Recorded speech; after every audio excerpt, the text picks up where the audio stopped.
যে আপনি ইসলাম কেন গ্রহণ করবেন? যারাই আমার কাছে এই টাইপের আসে আমি জিজ্ঞেস করি, কারণ আমার তো জানা আছে যে বাংলাদেশের আমাদের মানুষের প্র্যাকটিস দেখে তো তার ইসলাম গ্রহণ করার কথা না, আরো ইসলাম থেকে পালানোর কথা। কেন গ্রহণ করেছেন?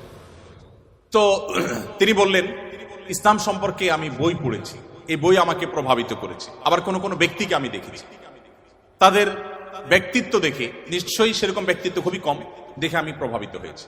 গোটা পৃথিবীতে আপনারা বিশেষ করে পশ্চিমা দুনিয়ার খবর রাখবেন নিশ্চয়ই, সেখানে প্রতিদিন ইসলামে আসা মানুষের সংখ্যা বেড়ে চলেছে এবং পুরুষদের চাইতে মেয়েদের মধ্যে ইসলাম গ্রহণের সংখ্যা অনেক বেশি, প্রবণতা অনেক বেশি। কেন?